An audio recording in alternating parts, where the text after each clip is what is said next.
rolling. All right, so today we're here with Copper, and this is his Roadmap to Success video. And what the Guardian wanted to do is we wanted to assess kind of Copper's behavior and make sure that he was being, properly well behaved for being a service dog. And some of the things that I wanted to look for is how he interacted with other dogs. So there's been some comments about how his play behavior is. So in the video above this one, I did a quick video on how he's playing with another dog, which is a dog that he does live with in the home, and so he's familiar with, but to give kind of an assessment of what's normal and what's not normal. And he didn't do anything that was actually not normal. It was all very typical, good dog communication and behavior. Things to note, like, dogs bite each other a little bit, like, mouthing at each other and stuff like that, which is all normal for play behavior. They growl at each other, they can make a lot of noise. That's all normal stuff. Other things that are normal, that you want to look for that's good is, like, dogs will kind of move their head sideways. That's a way of saying, I need to calm down, we need to relax. That's a calming signal. Yawning is a calming signal to another dog. And these are all in place. And so growling or doing things like that are all signals for dogs. That's the way that they communicate with each other. So that's really important to know that when those types of things happen, it is okay and normal, because that's all usually leads to making sure that a disagreement doesn't escalate into an actual fight, which from talking to his guardian, it doesn't sound like he's ever been in any type of fight or any issue like that.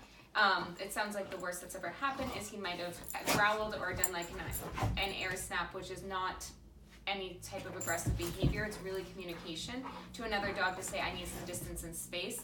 And as long as the other dog is respectful and backs away, that is all good communication. There's nothing wrong with that.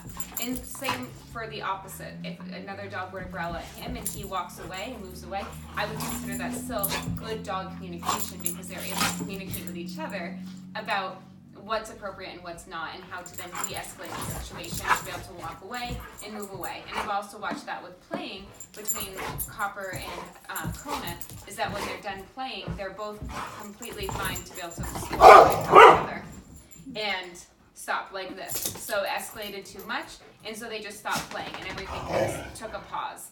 So those are all good things.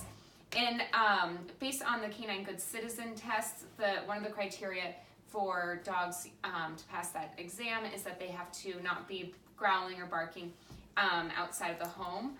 And although I didn't go out with him, from what I understand, he hasn't had any issues with growling and barking, or growling or biting or do anything like that outside the home. So I would have no reason to believe, based on what I know, that he wouldn't be a good service dog and he wouldn't be able to go forward as long as he's not exhibiting those behaviors. But again, those types of different dogs do communicate through, oftentimes dogs are playing and they can make growling type noises. You'll hear that a lot at a dog park. And there is a great book called Calming Signals, which is something that I could recommend to anyone to read if they want to know more about what this type of normal dog communication is and behavior. Other things that to know, I assessed him eating in the home with other dogs. He didn't have any issues with dogs coming over and smelling in his bowl, his food bowl, or anything like that. So I didn't see any behavior with dogs that he's living with to be a cause for concern. And otherwise, he's pretty calm and relaxed. He responds really quickly and well to any command given to him, like sit and down. And I see only good things from him as a dog that, for a service dog. So good behavioral and temperament there.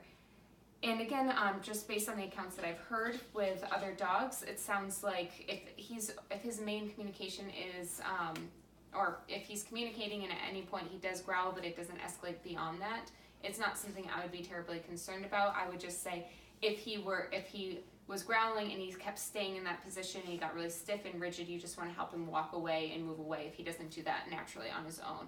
So that's when I would start to be more concerned if he was growling and then he didn't want to leave, or he kept advancing towards another dog. But as long as he's able to de-escalate, the other dog walks away, he walks away, and then they go into relaxed body posture, I really wouldn't be concerned, because it is our way about, like, a dog's way of saying, like, okay, I'm uncomfortable, or please give me some space, which is all typical and normal. And again, I mentioned this in the video above this one, but we don't want to stop a dog from growling, because if you take away all the other communication signals, the only thing that's left at some point is biting. And that's actually how a lot of dogs get into Copper. How a lot of dog bites do occur, not that he has been, but because the dogs are kind of have to resort to the only thing that they have left because they've been told not to growl or do other communication signals, so it seems like it comes out of nowhere, but that's not really the case. So honestly, it is always better for dogs to have their entire repertoire of dog communication signals than to try to take things away. If anything, I think it's smart to be able to pay attention to your dog's communication signals, and if they were to growl or show signs of distress, like their body posture is rigid, or they're looking and you see the whites in their eyes, whale's eye, to help them move away from that situation and just help them work through that. All right, so last I just want to remind you that everything you do trains your dog, only sometimes you mean it. Good.